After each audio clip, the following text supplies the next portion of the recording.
Hi, everybody. Welcome to the panel where we talk about Bitcoin 50,000. Just kidding. Wrong panel, wrong time. We're going to talk about some really cool stuff today, and we got some wonderful guests. Welcome to Disrupt TV. And more importantly, I'm Ray Wang with my awesome co-host, Vala Afshar, and we will do our guests in reverse order. So going backwards, tell us where you're calling in from, what you're going to talk about today, and we'll work our way back. So we'll start with Om. Hey, my name is Om. I'm calling from San Francisco, and we're going to talk about whatever you guys want to talk about. Oh, no, that's dangerous. Yeah, I know. You're doing a double header with Chris. So, Chris, quick introductions on your end. Where are you calling in from? I'm also in San Francisco, probably about a mile away from Om, and I just do whatever he says. So.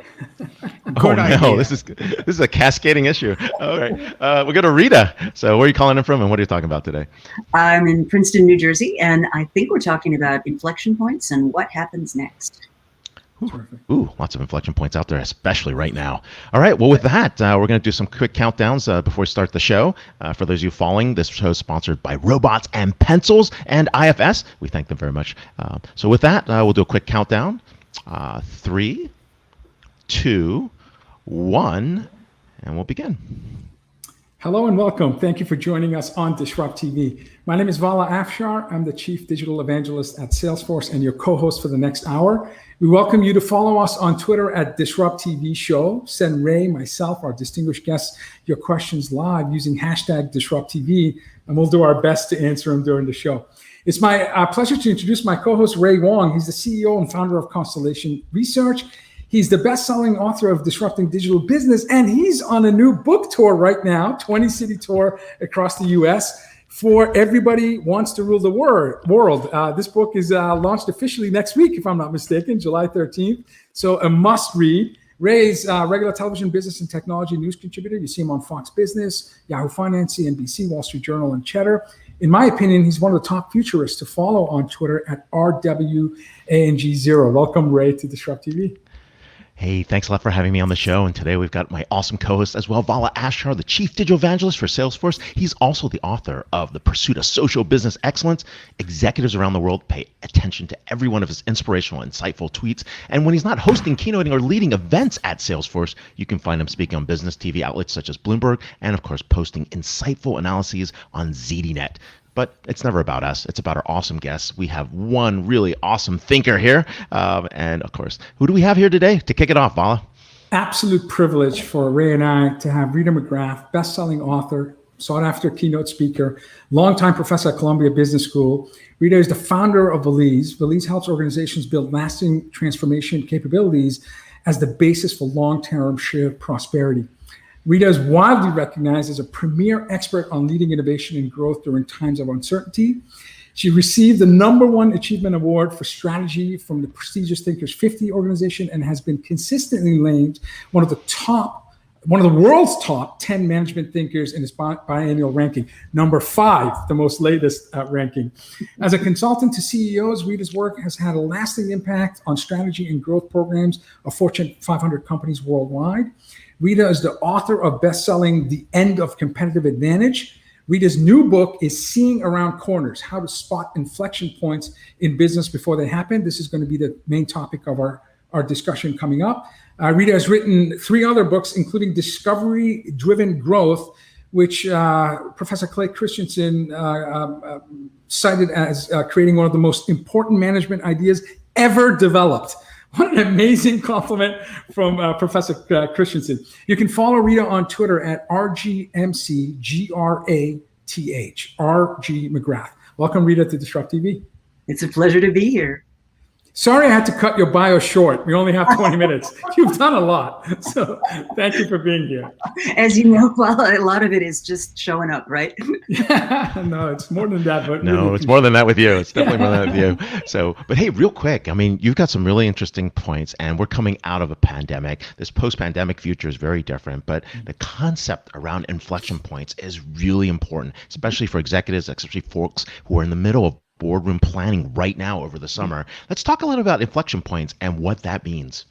Sure. So I define a strategic inflection point, following Andy Grove, as something that exerts a 10x force on your business. So 10 times faster, 10 times better, 10 times cheaper, 10 times different in some way. And the thing about an inflection point, a really big one, like the one we're going through right now, is if you catch it right, it can take your business to new heights. If you get it wrong, it can cause your business to go into decline. What is not optional is steady state. And I think a lot of people are really wrestling with that right now. So I think, in your book, you mentioned that inflection points can create new opportunities for like companies like Amazon and Netflix. Mm-hmm. There can also be devastating consequences when you ignore them. For example, like Blockbuster or Toys R Us. And the interesting thing about it is that it shouldn't be a surprise that inflection points are not random and they don't happen overnight. So can you talk a little bit about why is it that business leaders have a blind spot when some of these trends take years to come to fruition, whether it's good or bad for your sector or your company? Sure. So I think what happens is that any business is born at a specific point in time when some things are possible and some things are not. And as you develop a recipe for success, those constraints, that reality gets embedded in your business model, and that gets embedded in your KPIs, and that gets embedded in how you're regulated, and that gets embedded in, everything. And so the whole set of practices that evolve are based on what was possible back then. So an inflection point changes the nature of what's possible. But you, as the executive, as the leader, are, running the engine that is based on the past. And if you think about something as simple as your budgeting process, right? Like, where does this year's budget start? Well, it kind of starts with last year's budget.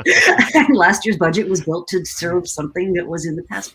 So I think one of the things that leaders need to do right now, because we are in this stage where steady state is not an option, is really take a big step back and say, what are the assumptions from the past that need to be changed?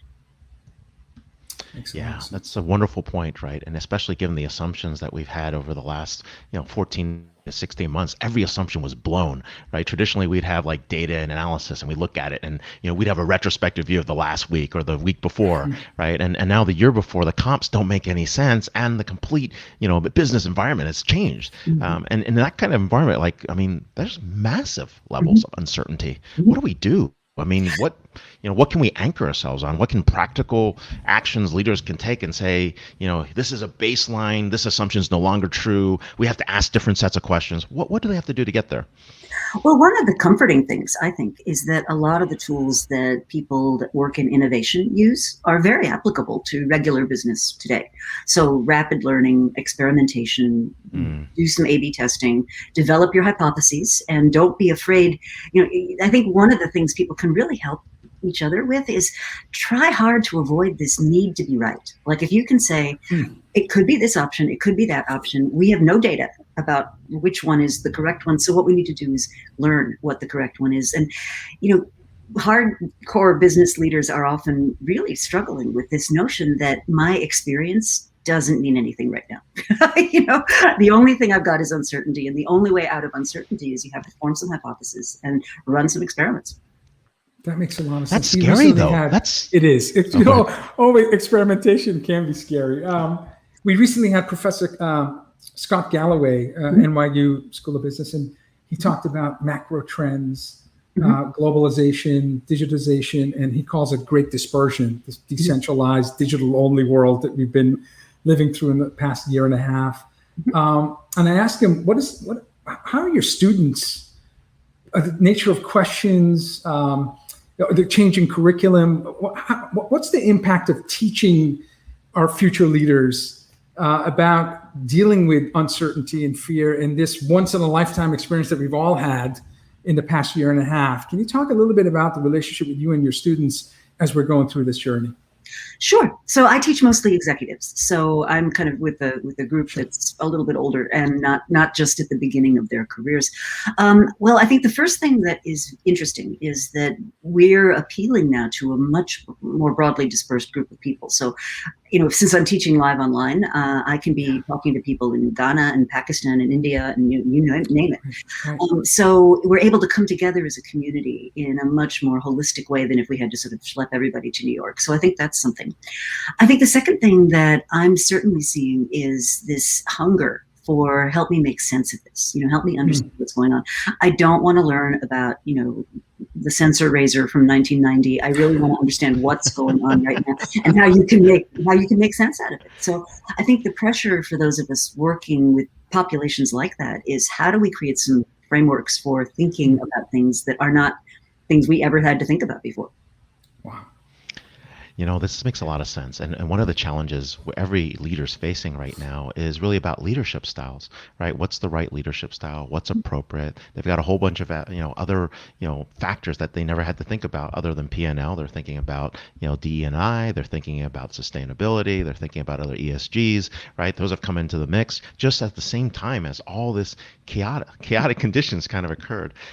Are there frameworks? Are there other suggestions that organizations should be thinking about to kind of anchor themselves as an approach to help them solve and get through some of that ambiguity? Sure. So I think two ideas. One is, if you think about competitive advantages as getting compressed, and this is before the pandemic, but what it suggests is that leaders need to get a lot more comfortable with the creation of new advantages, where that's the innovation, new to the world creation process.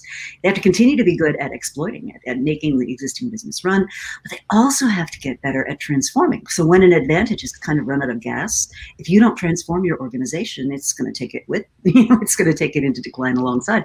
So I think one of the first things to recognize is that you can think of yourself almost like a chef in a kitchen, and every piece of your operation is in some other phase, right?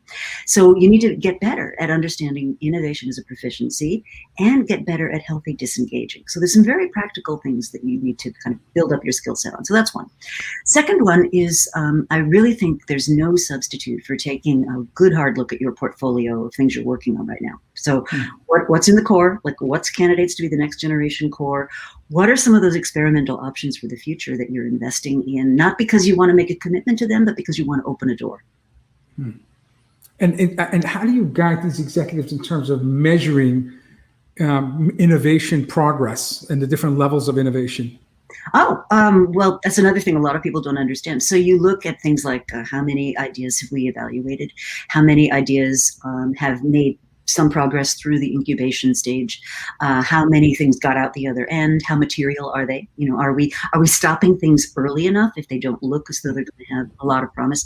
So what you'll see with the really successful high growth companies, like the big tech companies, is they try a lot of things, but they really hone in on the ones that have that like 1 in 100 chance. And I think a lot of executives, it's so hard to get anything started that then they really hate to have it stop because, oh my God, that's the only one we had, right? And so innovation in many ways is a real numbers game. Yeah, it's getting the right set of portfolios, getting the right set of projects in place. But the challenge on the back end is there's this massive focus on EBITDA, right? They're focused on profit per sale, revenue per employee. They're not thinking about long-term gains. They're, at some point they're thinking about financial engineering. Like, do we do this merger to make our numbers look better so we can hit our bonus? How do we get out of that short-term mindset and start thinking a little bit more long-term? Otherwise, we've seen shareholders basically strip the money out of cash cows and then invest in companies to beat the crap out of those companies that they were taking the cash out of. Exactly. I mean, it's like they've hedged their portfolio. So right. How do we change that? It's kind of crazy. So well, couple of measures that are useful. One is something we call the imagination premium, which essentially breaks the value of a company into what should an investor expect to get out of their operations, right? Versus what should an investor be prepared to accept in terms of growth. So if you look at a high imagination premium company, the classic would be Amazon, and I mean, Jeff Bezos has said from the beginning, if you want a dividend, I'm the wrong company for you. Just go invest somewhere. So the imagination premium, we measure that. And what we found is when it's too low, when it's really low, that you're going to attract an activist, you're going to get the kind of behavior that you just described. If it's too high, you're Elon Musk, for example, you have one bad press conference and you lose $6 billion worth of market cap within the afternoon. Or one tweet. Yeah. One tweet, right? So, who's the SEC again? What's that SEC? So I think that's one measure. The other measure, I think, and this really has to come from the board, is that balance between investing for today and investing for tomorrow. And I heard a great phrase the other day, which I'm going to steal, which was talking about building cathedrals. And if you go back to the Middle Ages, people worked on cathedrals knowing they would never see it completed, knowing they would never live long enough to see the actual cathedral emerge. And yet their purpose was to invest in that cathedral. And I think we need more of that kind of thinking in our management cadres. That's a great Isn't that a great phrase? way of framing it. That's Yes. amazing. We had Aaron Levy, flying buttresses CEO for you. of, yeah, we had Aaron Levy, CEO of Box, on our show last week, and he talked about more and more when he's engaged with CIOs, they're talking about not just modernizing legacy processes or enhancing their products and service, but they're really thinking about new business model innovation.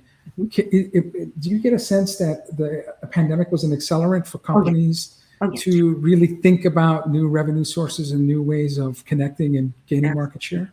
So point on that is we're increasingly, and this again was underway before the pandemic, but it's accelerated it tremendously. We're moving from value being part of product and service attributes. So my collar is whiter, my towels are fluffier, that kind of world, to a world where the value is really part of interactions. So who do I belong to? What's the stream of things I'm going to pay for? What am I subscribing to?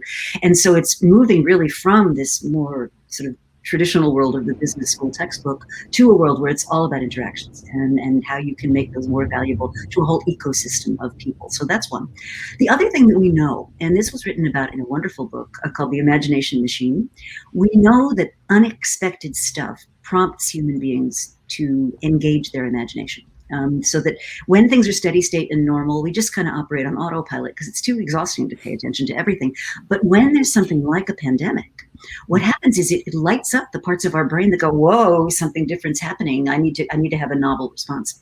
And that's something we know from science. So I think what you can expect is a lot of new business models, a lot of new startups, a lot of new ideas, because people have been jarred out of the old way of thinking.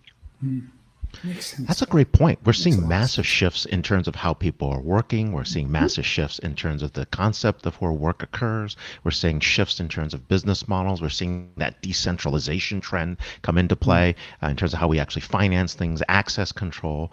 What do we do about larger existential kind of competitive threats, like the way digital giants are coming into the market, or governments like the CCP China coming in and creating new models and constraints? Does that change the way we think, or are we going to create new models or different models to combat that?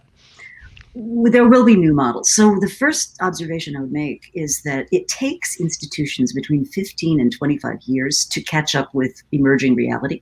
So if you look at the around 1900, when oil first became this big thing, and you had the big giant oil barons and they had Rockefeller, Standard Oil, those guys, and you had monopolies in oil and steel and everything. And our first concept of antitrust was around that, right? So it took a while though, and it took a lot of monopolies and so forth. And I think the same thing is happening with the tech giants now. We have an antitrust and a regulatory regime, which is just now maybe beginning to catch up with what's been real for nearly 2 decades. So I think you'll see that catching up. You're starting to see a lot more questioning about the legitimacy of some of these third-party data business models, where people are saying, "Wait a minute, no, there are personal rights to not be tracked all the time, and to be surveilled." I think that's going to be a conversation that just gets louder. When you think about governments, now we have to think about really who's at the table in the world order kind of creation thing. I mean, China does not want to have the rest of the world against it. I don't think it does want the opportunity to exert what it sees as its rightful place at the table. And so now you're in the world of diplomacy and policy. And I think we all have a collective interest in there being some kind of overarching commonality. And I think we'll have to really think hard about that, figure that out. It's a good point. Geotech policy is going to be super hot. So it's funny when you mention like the 15 to 20 year catch up. And you think about the web, 1993, it's like 28 years old. The web, Sir Tim Berners-Lee. The web. Yeah, the web, yeah. The birth of the internet generation is 28 years old. When we talk about Amazon was 1994, a year after the web, or, iPhone in 07, Facebook in 04, like these major shifts in cloud, mobile, social, web, blockchain, crypto, 10 years old, talk about a potential inflection point or not being able to see the impact of DeFi and decentralization on institutions like, banks. It's only 10 years old. So how has the concept of leadership shifted with this unprecedented velocity of new innovation and high impact emerging technologies like machine learning and Internet of Things and blockchain. What are your views in terms of just concept of leadership in this incredible world that we're in now?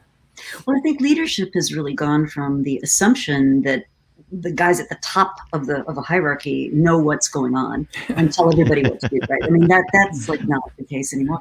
And so I think we're really moving towards leaders as absorbers of information, no matter how uncomfortable. Leaders as creating a climate of psychological safety, of people being able to share what they're seeing. Right? I talk about leaders need to be present at the edges, right? Because that's where the snow melts. So the snow melts from the edges. And it takes a really conscious effort, I think, to be that kind of leader, because often by the time you've gotten to sort of a very senior level, you've made it by telling people what to do and playing politics and doing the safe things. And, you didn't have to stick your neck out. But by the time you're responsible for an enterprise-wide set of decisions, which is what leaders in the largest organizations are, you need those information flows. You need to know what the dock worker saw that was weird, or well, that's never happened before. Why do I? You need to have ways of encouraging the organization to bring that stuff in. And so the practices you can use. So David Cody, for example, who just recently stepped down as the CEO of Honeywell, has a wonderful saying. Two things he does that I think are marvelous. One was, I don't have to have all the information when I walk into the meeting, but I'd really like to have all the information before I walk out. And the other thing he would do is, the more senior people would be talking, right? And then he would turn to the most junior person in the room and he'd say, so we've been talking, what do you think? And of course, the first few times he did it, it terrified them. They're like looking at their bosses. But he made it clear that he wanted, constructive input. And Cody's remarkable. I mean, he was at Honeywell for 17 years, engineered the most amazing turnaround. And a very, he's like whatever the antithesis of the cinematic CEO is. Wow. But he was an operator. Definitely. But that intensity and that willingness to really say, let's really get to the heart of this issue is huge. I love the beginner's mindset approach of walking into a meeting with humility when you're the top person. And I also love the best ideas win, not the best titles, which is just that, all the hyper growth companies that I have a privilege of collaborating with, there is definitely a sense of curiosity, humility. And, people have the courage or have the permission and the safe space to contribute and collaborate. I love that story with Honeywell. Sorry, Ray, go ahead. No, it's a great point. And even Darius Adamczyk, who's succeeded Cody, I mean, that was a pretty interesting succession transition. I mean, they've done some wonderful stuff over at Honeywell that makes them much more technology and digital company than an industrial than they were before. Absolutely. So, but hey, one real quick question. You've been talking about evolving leaders, Rita. I wanted to get to that. I think it's a very important piece. Leadership is changing. Is there anything you want to add to that for folks to rethink what leadership is going to look like? We'll add to that. And then, of course, we'll then close out. I would say think about where you're getting your information and try to go to places that are not your usual suspects. So the line I like to think about is William Gibson's, the future's already here. It's just not evenly distributed yet. So go to where the future is. I love that. Makes a lot of sense. That. So. And of course, read so seeing around the corners. So definitely, that's a given. The book over there. Wait, over there. There we go. Right so yeah. No, this is wonderful. Thank you so much for your time. Thank you for being here with Rita McGrath, professor at Columbia Business School and founder of Valleys. I pronounce like Valleys, and of course, Seeing Around Corners. Catch the book, very, very important. Of course, check out Rita's site. Lots of useful information there at ritamcgrath.com. Thank you so much for being here. Follow her on Twitter at RGMCGRATH. And thank you so much for being on the show. Thank you, Rita. Thanks for having me. Thank you. You're terrific. Thanks. A big thinker, amazing insights. And talking about big thinkers, we have two legends as our next guests. And bear with me, I'm going to go through the introduction of our next two guests, and we're going to do this panel style versus individual interviews, which we typically have. Yeah, we'll put our panelists up ahead. I'll pop up here. Let's go. Yes. All right. I'll start with Malik, award-winning journalist, founder of GigaOm, entrepreneur, investor, and photographer. Has spent nearly 3 decades in the trenches of Silicon Valley as a journalist, entrepreneur, more recently as a venture capitalist. By marrying technology and humanism, tries to connect the dots and offer his understanding of our present and future. With seed funding from True Ventures, turned a one-man technology blog, which he started in 2001, into a pioneering media company and research firm. Om is a partner emeritus at True Ventures now. He's focused on technology trend predictions while guiding the True team as they take bigger and bolder technology market risks. Om is an amateur photographer, one of my favorite follows on Twitter. He's known for his minimal landscapes. He's also a self-confessed, I don't even know what it means, Leica enthusiast. Yes, I'm sorry, Leica the camera. You can follow Om at Om. Talk about an early pioneer on social. How do you get that Twitter handle? Yeah. I tried to get Vala and I was too late. But welcome, Om, to DisrupTV. Thank you. Om, did you make the first tweet ever, or one of the first tweets? Yeah. Something like that? I'm the infamous person who launched Twitter before they were ready to launch. Oh my God! I didn't Twitter know that. person 0 is the story. Oh wow! I didn't Patient know zero. that.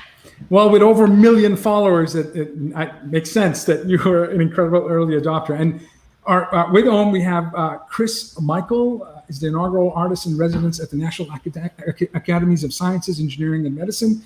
Chris's appointment is focused on leveraging visual storytelling. He's the best follow in terms of photography on Twitter to elevate the work of scientists, engineers, and medical professionals in society.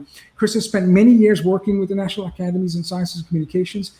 Chris has been a member of the President's Circle and on the advisory board of the Division on Earth and Life Studies. In addition to his current appointment, he currently serves as advisor to the Climate Communications Initiative. Chris is an accomplished photographer who has documented humans working in extreme locations like the North Pole, Everest, DR Congo, and edges of space aboard a U-2 spy plane. He has also had the opportunity to photograph many global leaders, including as the photographer for the 14th Dalai Lama. His high impact images have been seen by millions and have appeared broadly in print and in everything from Google screensavers to album covers. He has published a number of fine art books and is currently working on his latest book with travel writer Pico Iyer. Previously, Chris founded and sold 2 technology companies, military.com, which was the first social network. Chris launched this 5 years before Facebook, and Affinity Labs. He's also founder of Nautilus Ventures, a seed venture fund. Prior to becoming an entrepreneur, Chris was a naval flight officer and flew for the Navy as a navigator and mission commander aboard P-3C patrol aircrafts. Amazing. Both of these gentlemen are amazing follows on Twitter. You can follow Chris on Twitter at Chris Michel, ChrisMichel. Welcome, Om and Chris, to DisrupTV. Sorry for the long That intro. was a mouthful. Sorry. Listen, when you have legends on the show, our audience, they already know you. I just wasted 3 minutes. I had another interpretation. Maybe not legends, maybe just old. No. In our eyes, No. we're technologists and business people, and you two are legends. So anyway, Yeah, you guys are definitely legends. So, well, hey, let's start with some interesting stories here. I mean, how did you two actually meet other than being a mile apart from each other here? So, You want to take that, Chris? Age before beauty. I don't know how long ago. Was it 20 years ago? Something like that. Mm-hmm. And, well, Om is really a very famous person in Silicon Valley. So I knew of Om before I met him. I mean, he was covering tech. And a mutual friend of ours, Abigail Johnson, introduced us. And, we hung out a little bit. I remember I have an early photo, one of the earliest photos of Om. And it's Om sitting between the 2 founders of YouTube and back in the day. And, we have one of those kind of slow Kindle friendships. So I used to see him, fairly regularly, but maybe not that often, every few months. And now Om and I talk every couple of days. He's one of my dearest friends in the world. Yeah. And, there aren't a lot of advantages to getting older, but one of them is the gift of great lifelong friendships. And Om is one of my dearest friends. well, the when Harry met Sally. Well, what about you, Om? But it's for me, like Chris has been, it's like it's been a slow kindling, of friendship. And I think a lot of it is because when I met him, I was like all young people in a rush in life, right? Like I was basically handling 2 jobs, which was working for the magazine I used to work for and doing the blog thing. And and I just was also just so preoccupied with my own self that I didn't really feel like, time for developing long-term relationships. But when you meet a friend, and, it takes a little time, but here we are like 20 plus years later. That's amazing. That's amazing. wonderful. Well, you wrote in an article or a blog that talked about why you love San Francisco, and how there's beauty in its weirdness, and how you love New York, but you love San Francisco, being there for 20 years. And in the post, somewhere in the middle, as you were trying to explain the incredible benefits, life benefits of living in San Francisco, you wrote, "Had I not lived here, would I have become friends with Chris Michel, whose work has redefined my method of expression." Can you talk a little bit about how Chris impacted your research? That's incredible. I know. That's what we do at Disrupt, you know.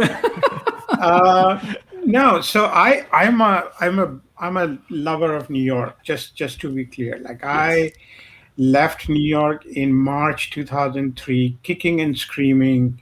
Why am I going to San Francisco? I don't even like it there. Blah blah blah. Then I got here, and then slowly, it's like one of those things. Three years go by. I think it takes 3 years before you start to think of San Francisco as your place. And then over a period of time, I got to know Chris, and we got to spend time together.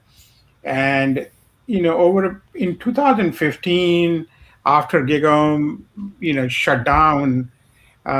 I was a little bit lost in I did not know how to express myself. Words, were like linked to the company which had shut down in a way.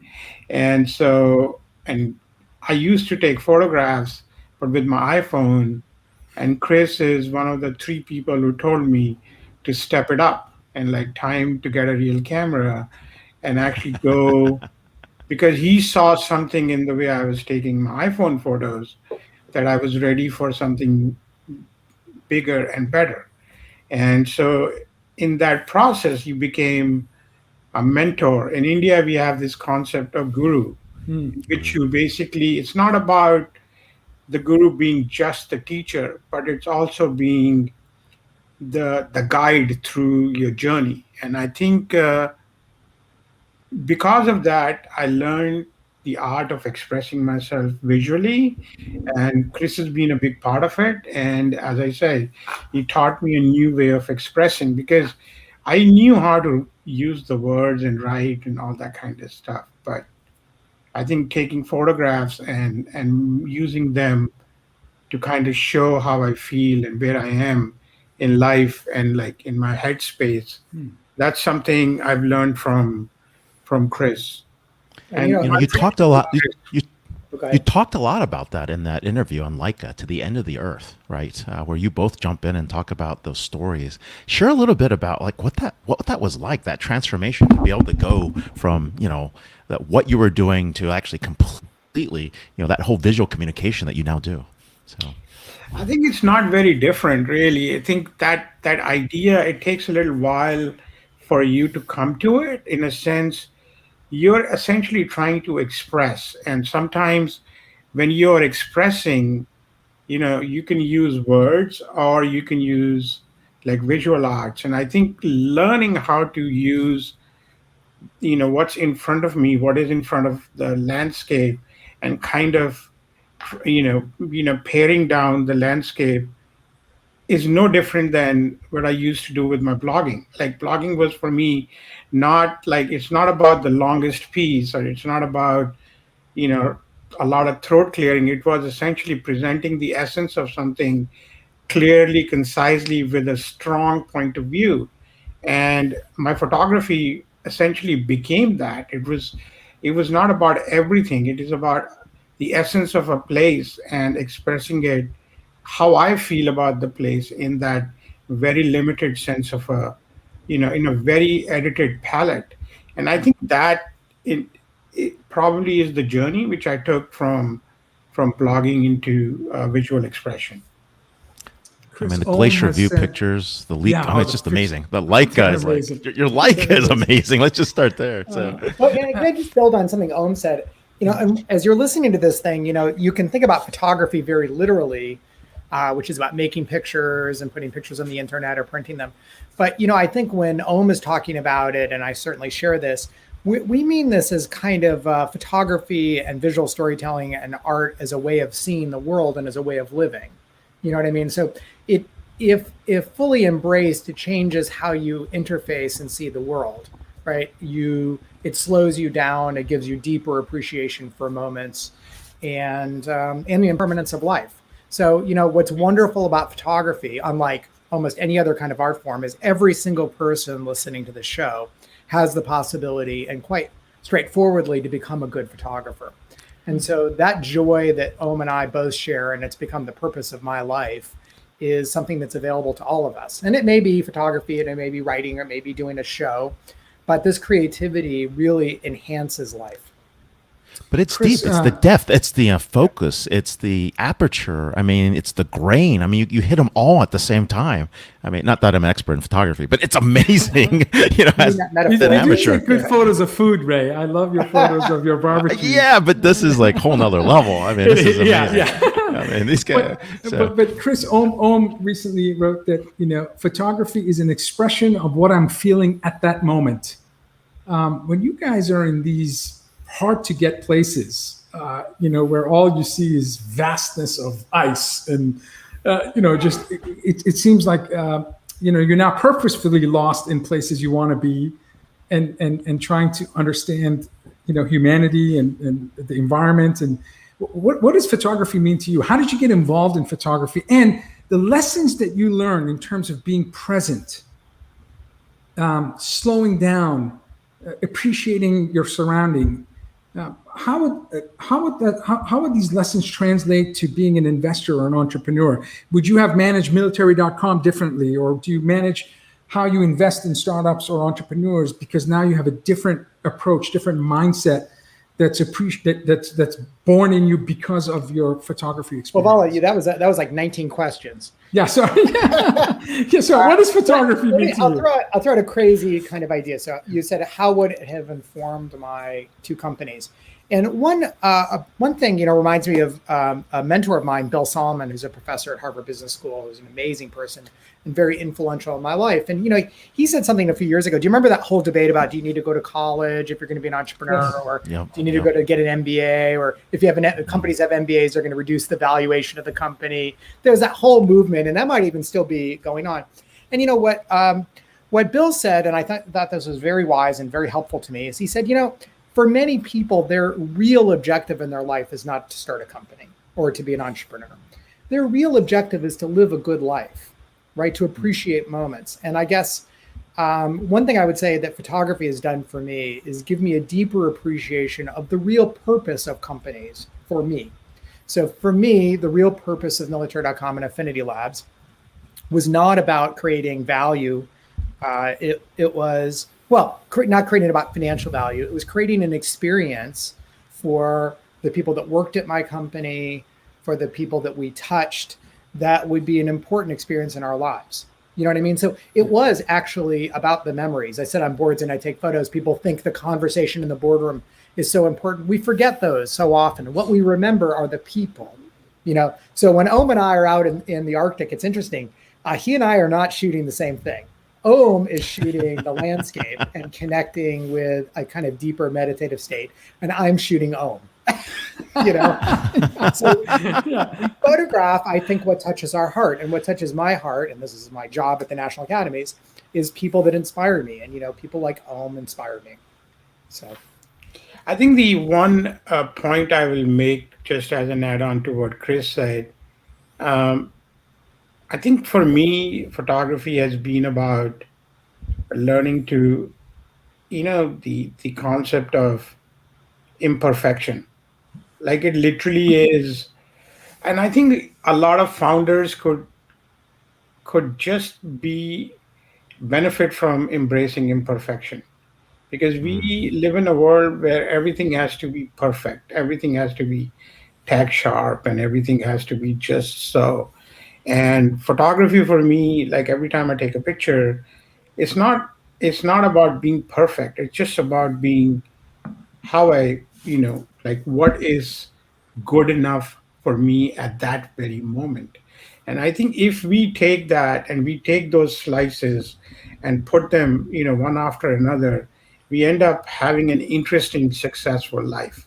And that interesting, successful life perhaps will lead to an interesting, successful financial outcome for a company or a person, right? Like, I think we just kind of, when you start thinking purely in financial outcomes, you're starting to think about life as perfection. And there is so much room for disappointment. So embrace the imperfect, and Yeah. very, very good point.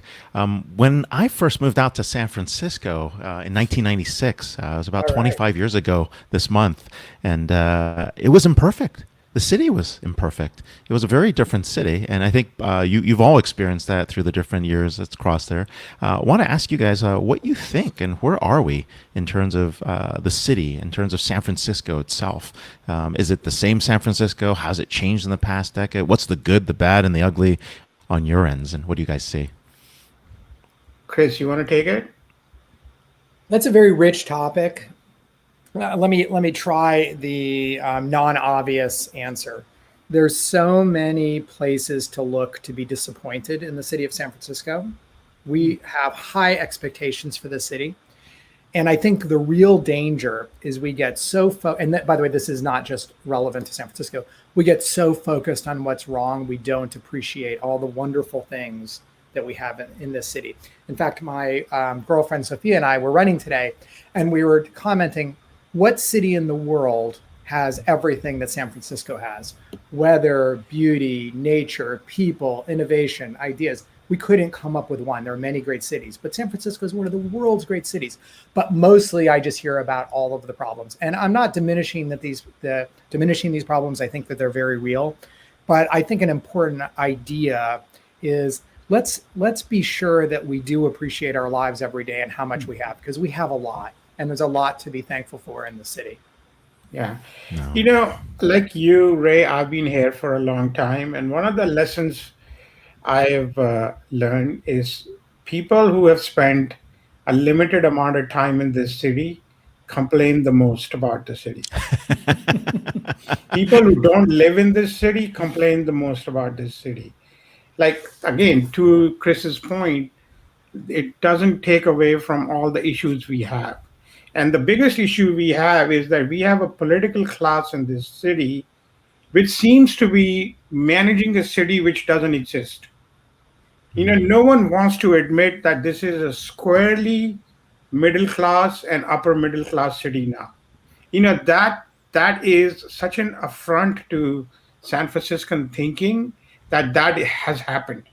And unless we embrace that, there cannot be any real change in the city. So they are managing city like it was as if it is in the 60s and the 70s. And I think we just have a much deeper challenge in the city, and to address many different issues. The politicians in this city are not here to solve a problem. They're here to get elected for 4 more years. And unless we can overcome that, your previous speaker, Rita was talking about lack of long-term thinking. Long-term thinking goes across the board. It is in politics, it is in civic infrastructure, it is in corporations. And I think we have such short-termism, and San Francisco is a perfect example of short-termism because it's a small city, everything is very highly visible. But it's also a city which has been weird forever. Like, it's not new. It's like for over a century it has done this kind of weird behavior, right? Like, I wrote about this one time saying this San Francisco is like a homeless man screaming obscenities wearing a Brooks Brothers jacket and no pants. That's what San Francisco is. I mean, there is With no a gold other rush way. mentality. Yeah, and the thing is, it's like we have to kind of really think about the place and think about, like, how are we going to, like, what is it all about now in 2021? It's not 1960, it's not 1970, it's not 1980. This is 2021. It is the Babylon of the new reality, which is enabled by technology and connectivity. And so unless we have a city which embraces that, and politicians which understand that, and and kind of, start thinking about those things, we will continue to have all these challenges. So there is a lack of understanding more than anything else. Absolutely. Om writes, most people in my industry have faint regard of history. We don't quite remember that San Francisco is and always will be unexplainably weirdo. A homeless person in Brooks Brothers Chino drinking from a cup of coffee chain famous for its $5 coffee and yelling passages from the New Testament mixed with mentions of Greenwald. So that was. I think I know which corner you're at. But going back to Chris's reminder of looking for the goodness and beauty that's around us, I often see you sharing photos where you say, "Here's a person that I admire." It's always an exquisite photo of them in a unique setting, and so. Who are the folks that you admire? How do you get on the Chris Michel admire list? What do they need to be doing? What are your observations of them for you to take a photo and tag to your large social community? You're going to ask me this. You're so close. You're just really like. I'm trying. Taking a decade. Like I'll be there in a couple of years. I'm working hard. You're almost arrived. Well, I have this job with the National Academies of Science, Engineering, and Medicine, and that job is to really elevate people in science, engineering, and medicine in society. And my general view is we could benefit from some cultural tweaks here, where we tend to talk about celebrities from the entertainment world or people that have made a lot of money, and there's nothing wrong with those people, certainly, but I do think we have some new heroes out there that are really working on behalf of humanity that we should talk about, that are better role models. Day before yesterday, I spent 2 hours with Jennifer Doudna, who won the Nobel Prize for her work with CRISPR and gene editing. I mean, who is more important or is doing more important work for society? There's no one. That includes Jeff Bezos, any of those people. This woman and the technology she's working on is changing the world, right? She's just one of so many. And you don't have to win a Nobel Prize to be on my list. The truth is that I see things that I admire in so many people, and almost everyone I meet. So I have a kind of glass half full view of this. When I make photos of people, which I do every single day, I see the best in the people I photograph. And in a way, it's like there is a you want to know how to get on Chris's, I do. I think there is, and I've known Chris for a long time, and the number one thing you need to be in order to get on that list, be interesting. You don't have to be famous. You don't have to be the smartest person in the world. You have to be interesting. You have to be kind. You have to be generous. You have to give more than you receive. Those three qualities make for an interesting person for Chris. I've seen it. Well, that's why I love Om. I'd never thought about it that way, and Om is 100% right. That's instant synthesis. Yeah, instant synthesis. I'm a blogger, man. What can I say? The most important part of that is, maybe two most important parts, is about giving and kindness. If you are, and those things are related, but if you're not doing those two things, I don't care how successful you are, you're not on my list. Those are one of the most important criteria that we have for one of our awards, which is the Business Transformation 150. We scour the world for leaders that have that. We don't care if they've done an awesome project, but ultimately they've got to have that kindness, that spirit of giving it forward. And of course, they can't be an asshole, but yeah. Well, I think this is the bar we should hold all of humanity to, which is success doesn't happen just through financial prowess. It happens through your life and how you live. And there's lots of ways to be at the top of that list. And, I think about school teachers who are an obvious example, or caregivers. These are unsung heroes, that to me, they're more important and more valuable than almost anyone that we talk about in the media. Chris, can we go to a Chris Michel website and find these people? Like, I scroll through your feed because I look for your photos, and you very often mention these folks. And to be honest with you, I don't know most of them. Vala, pay attention, man. You're not paying attention. I gotta pay more Well, attention. but to add to that, I mean, are there people that we should follow on Twitter? Best blogs or podcasts to read, like things people you see as mentors, people that could be other people's mentors that we should add to that list.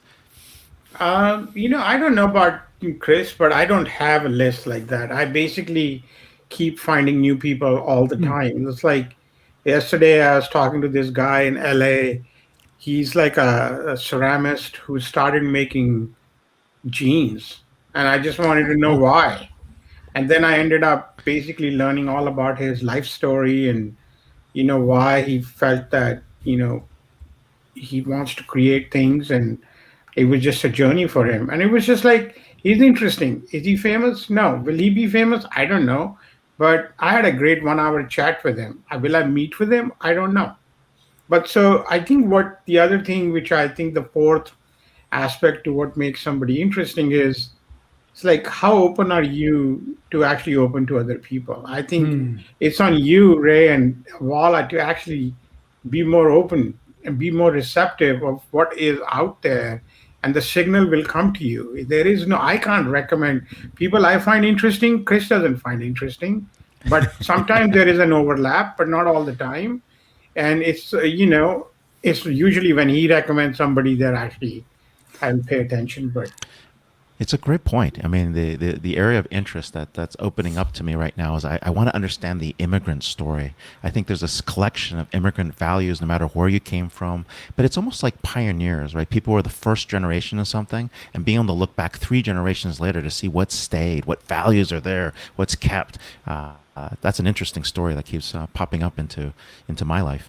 But can we reset the room real quick and talk about something else? Really talk about a little bit about startups and founders and entrepreneurs. And I really want to know for you guys if there's any advice you have for them, in terms of figuring out, which companies people are investing in, why that matters, or where that plays a role. Chris, you want to take that? Gosh, I'm the least qualified person now because all I do is make photographs. If you're talking about where to find opportunities, there's just never been a better time. It is just a crazy time with the number of investors and startups. It is a full-on Cambrian explosion. Would you say there's more money than ideas right now? Boy, there is a lot of money. It's difficult for me to look at supply and demand here. When I raised money in my first company in 1999, people are like, "Oh, it was so easy because there was so much money," but there were also a lot of startups. So I think there are a lot of startups. It does look like it's never been easier to raise money. When I did it, there were a small number of firms in Silicon Valley on Sand Hill Road. Yeah. But I think what is exciting is this idea of tech is kind of an old idea. Tech is everything now. Companies that say we need a digital transformation, you got to sort of worry about, right? It's, or we need our digital division. What does that even mean? And You're in trouble. I find most exciting. I'm just watching, because I just photographed Jennifer Doudna, and she has a company called Mammoth Biosciences, and our friend James Currier invested in that company. Yep. And I'm just watching Mother of CRISPR. a documentary called Human Nature, which I couldn't recommend more highly. Think about all of the potential in healthcare, not just with CRISPR, but with all of these new technologies. This is what excites me, which is not the old-fashioned, tech-enabled, we can get you a loan more quickly on the internet. It's technology that fundamentally transforms how we're going to live as humans. And a lot of that's coming to, and people are taking very, very big risks, and in a way that's really positive for society. There may be some negative, but really positive. So I guess I'm encouraged by that whole area. And for anyone out there thinking about starting a company, there really is no downside. Mm-hmm. Yeah, no. Wearable technology, virtual reality, genome sequencing, remote monitoring tools, telemedicine. It's definitely changing. Yeah, it's pretty interesting. Yeah, I think there is just to add to what Chris said, basically, there is 2 different ways of thinking about technology. One is technology enabled, and the other is technology. I still think people underestimate the need for better technologies for the networks. People are underestimating the need for silicon which consumes less power and is more powerful and can do more things. People are underestimating the need for compute for, the CRISPR related, efforts. So I think what we have right now is a whole ton of money. So most of it is what used to be in the past PE slash um, mutual fund money, but then there is some money which is actually betting on the future in a big way. And I think, we at True definitely are like on the camp of like going after really big markets, which may emerge, right? Computational biology, computational material sciences, whether it is like, new kinds of, network topologies, all those things are still opportunities, massive opportunities. You look at what people at Lux are doing or DCVC is doing, and like, some of the, like what we at True are doing, like there's certain groups which are actually going really at the edge. And I think that's where real technology action is happening. And, I'm not saying, do the same old, but everything else is also very important, whether you're reinventing how food is grown. That's a huge opportunity. What is food is a huge opportunity. I mean, we are living through the summer of climate change hell right now. How do you think we are going to be living in 20 years when it is 110 degrees outside all the time? Who's going to be delivering food? Who's going to be bringing in all the stuff? What will be food? What will be wearing? I mean, those are all greenfield blue ocean opportunities to address, because if we don't, we as a race have an existential crisis. I mean, That's why Om was such a great investor. How good was that? That was awesome. Well said. I also, this is my last question in terms of entrepreneur advice to business leaders. Om, you wrote that you often think about living with the weight of legacy. And you said success should help free one from the various chokeholds of life. Instead, ironically, it can force us into a trap of perfection, when often all we should be considering is hitting the big reset button. Mm-hmm. When you talk about 2015-16, finding the love for photography, was that a reset button for you? And can you expand more about this living with the weight of legacy? I think, 2015 was not a reset at all. Like, it was just, I think photography was an escape, an idea of being alone, and more than anything else. It's become something bigger than that. I think when I talk about reset, I think about what if you've done something, and I learned this from my conversations with other people, and I do feel the legacy of like having done something successfully in the past can be a problem. So you have to really rethink what you're doing again and why you're doing something again. So, it's a little bit hard to define without getting very specific about certain things. But like 2015 was not a reset. That was just shitty time in my life. Okay. Wow. Well, hey, we've got some really good nuggets of insight. Some very, very interesting views here in terms of where the future is happening, what people need to do on their own level. I'm going to ask you one last question, which is really just about, where folks are, right? What's your general gauge of where, the mood is inside your friends, your networks today? Are people more hopeful? Are people less hopeful? Are they, do they see like, more opportunities than before, or do they feel like they're constrained in the systems that are there? Like, what's the general gauge? I'll start with you, Om, and then go to Chris. Depends, it's like, again, many of my friends are feeling a sense of anxiety because, not because of the COVID. It just is general anxiety from a world which is moving much faster than it did. And so I think that's natural. Like, if you're not anxious and if you're not feeling uncomfortable, something is wrong. Like, I what's feel changed? that Wasn't that always the case? We were always living in that. Do they feel like they're behind the wave instead of ahead of the wave, or not riding the wave? Like, I think feeling? We are living in a lot of noise. Okay. And that's the change. Noise in a world which is coming at all of us much faster. And so we as humans are still trying to figure out how to process all that. And that causes anxiety.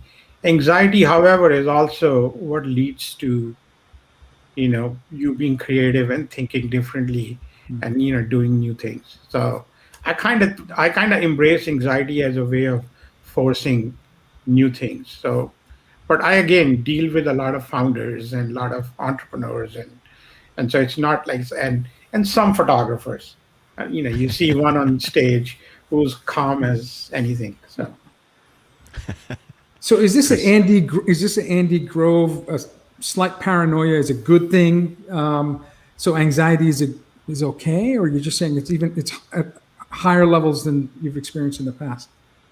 I think it's a little bit more. People are more anxious because they just have a little tough time, like processing all the change which is happening. Now, on my own personal thing, it's like, wow, this is the time of change, and it's a massive change. This is what makes it very exciting. Yeah. Like you look at world around us, right? Like if you read the media today, and you would think that, the tech has destroyed the planet, but at the same time, what's going to save the planet? Like, so why not get excited about what could save us, not what could destroy us? Yeah, Facebook and Twitter and all those things, maybe not such a good idea in hindsight, but looking forward, right? Like, what are we can't be just giving up. If we are anxious and we are feeling that anxiety, that will probably force us to think about opportunities and creating new things and keep going at it. And I think that is what I feel excited about. Anxiety as a catalyst for change.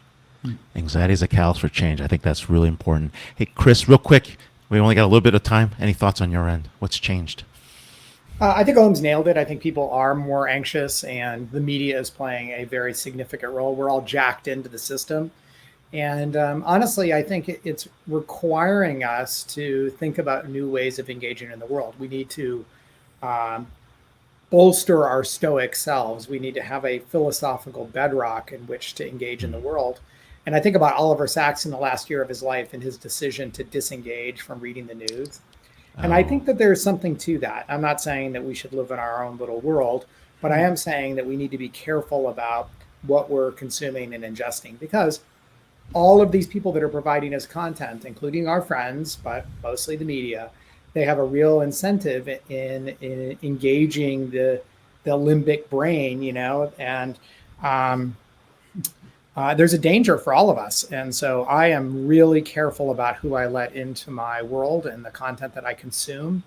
And I think people understate the role of the things that they're seeing and hearing and believing. And I think the content that we consume is like the food that we consume. It changes who we are. So I'm careful about that and trying every day to be more careful. Massive cumulative effects, massive threshold levels that are unknown yet. We're definitely seeing that. We're here with Chris Michel, inaugural artist in residence at the National Academies of Science, Engineering, and Medicine, and Malik, founder of GigaOm and award-winning journalist, photographer, and probably philosopher. So you can follow him on Twitter at Chris Michel and at Twitter at Om. Thank you so much for being here today. Thank you, guys. And I would say Vala is the best Twitter follow for me. What? Wow! Yeah. You waited until the end.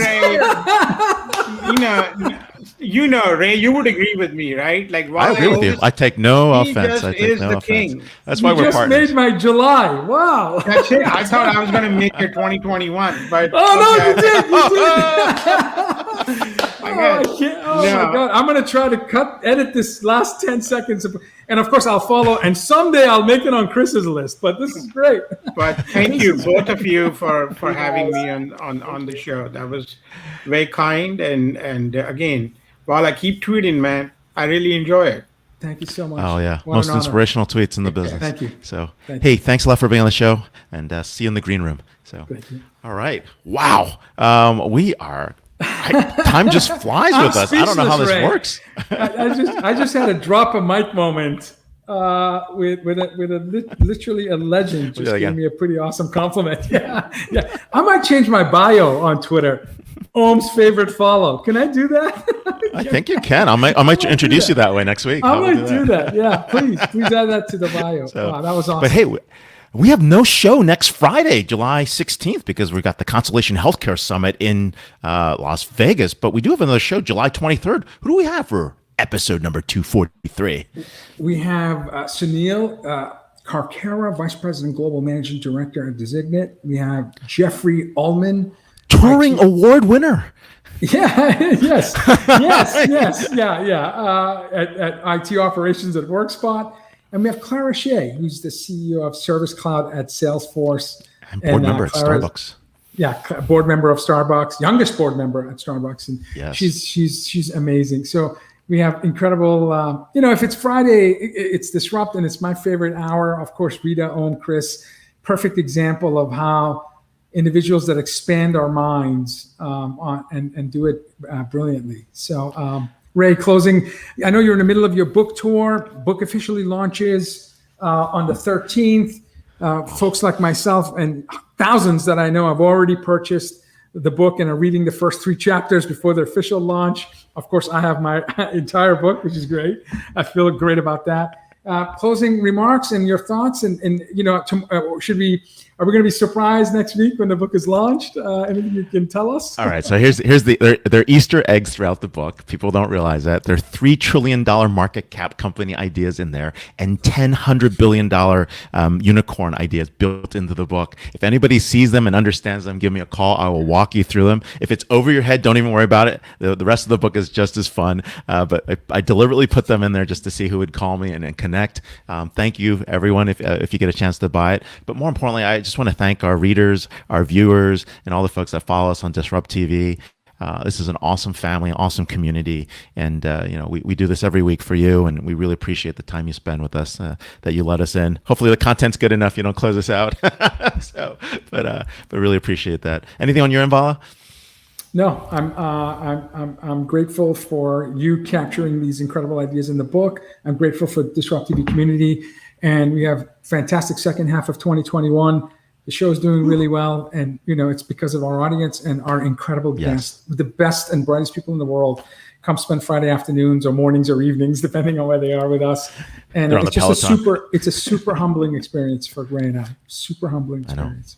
Thank you, everybody. See you in 2 Fridays. Take care. Bye, everyone. Bye.